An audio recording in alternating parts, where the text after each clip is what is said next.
ములుగు జిల్లా రామన్నపేట వద్ద అంతకంతకు గోదావరి ఉధృతి పెరుగుతుంది. మొదటి ప్రమాద హెచ్చరిక దాటి ప్రవహిస్తోంది. ఇందుకు సంబంధించిన మరింత సమాచారాన్ని మా ప్రతినిధి రవిచంద్రను అడిగి తెలుసుకుందాం. రవిచంద్ర, గోదావరి ప్రవాహ ఉధృతి ఎలా ఉంది? ప్రస్తుతం అధికారులు ఎలాంటి చర్యలు చేపడుతున్నారు? ములుగు భూపాలపల్లి జిల్లాలో గోదావరి ఉధృతి క్రమంగా పెరుగుతోంది. ములుగు జిల్లా రామన్నపేట వద్ద మొదటి ప్రమాద హెచ్చరిక దాటి ప్రవాహం కొనసాగుతోంది. మరి కాసేపట్లో అంటే మరొక మధ్యాహ్నం తర్వాత రెండవ ప్రమాద హెచ్చరిక కూడా దాటే అవకాశాలు ఉన్నాయి. దీంతో గోదావరి పరివాహకం వెంబడి గ్రామస్తులందరినీ కూడా జిల్లా కలెక్టర్ అప్రమత్తం చేశారు. గోదావరి వైపు ఎవరు వెళ్లొద్దని చెప్పేసి, అలాగే చేపల వేటకు కానీ పశువులు మేపేందుకు కానీ గోదావరి వైపు వెళ్లొద్దని చెప్పేసి జిల్లా కలెక్టర్ హెచ్చరికలు చేశారు. అలాగే ఇప్పటికే పునరావాస కేంద్రాలన్నీ సిద్ధంగా ఉంచారు.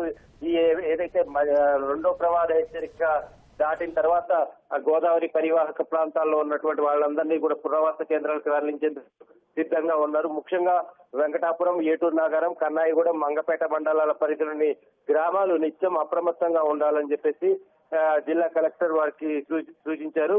ఈ మధ్యాహ్నం తర్వాత గోదావరి ఉధృతి మరింత పెరిగే అవకాశం ఉంది. ఉన్నందున ఈ 5 మండలాల గ్రామాలు ప్రజలు చాలా అప్రమత్తంగా జాగ్రత్తగా ఉండాలి. అలాగే అధికారులు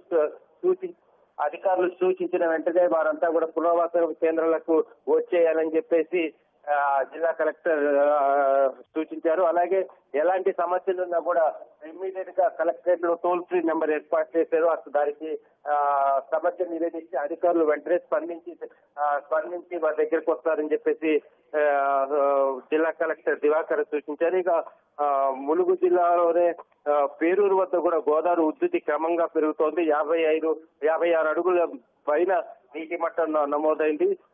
దీంతో వాజేడు మండలంలో టేకులగూడ సమీపంలో జాతీయ రహదారిపై రేగు మాకుగండి వంతెన మీద వరద నీరు వచ్చి చేరడంతో ఇటు ఛత్తీస్గఢ్ కు రాకపోకలు నిలిచిపోయాయి. అటువైపు బారికేడ్లు ఏర్పాటు చేసి ఎవరిని కూడా అటు వెళ్లకుండా చూస్తున్నారు. అలాగే సమ్మక్క సాగర్ అంటే తుప్పర్లగూడ బ్యారేజ్ వద్ద బ్యారేజ్కి భారీగా వరద నీరు వచ్చి చేరుతోంది. 8,34,050 క్యూసెక్ల మేర వరద నీరు వచ్చి చేరుతుండగా 59 గేట్లు ఎత్తి అంతే స్థాయిలో దిగువకు గోదావరి దిగువకు ప్రవాహాన్ని వదులుతున్నారు.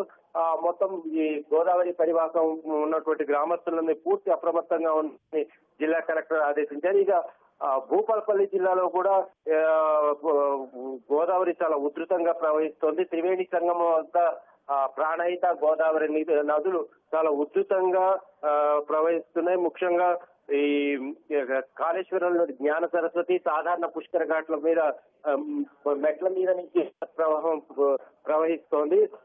దీంతో అలాగే మేడిగడ్డ బ్యారేజీకి కూడా ఎగువన నుంచి వస్తున్నట్టు వరద నీరుతోటి దాదాపు 10 లక్షల క్యూసెక్ల మేర వరద ప్రవాహం వస్తే అన్ని గేట్లు ఇప్పటికే ఎత్తివేసి అంత్య స్థాయిలో వరద నీరును కూడా దిగువకు వదులుతున్నారు. తీరం వెంబడి ఉన్నటువంటి గ్రామస్తులందరినీ కూడా అప్రమత్తం చేశారు. ముఖ్యంగా కొన్ని పంట పొలాలు అలాగే ఇల్లు మునిగే అవకాశం ఉన్న వారిని అందరినీ కూడా అప్రమత్తం చేశారు. జిల్లా యంత్రాంగం ఇటు ములుగు జిల్లాలోనూ అలాగే భూపాలపల్లి జిల్లాలో పూర్తి స్థాయిలో సన్నద్ధమై ఎప్పటికప్పుడు పరిస్థితిని సమీక్షిస్తూ అందుకు అనుగుణంగా చర్యలు తీసుకుంటున్నారు.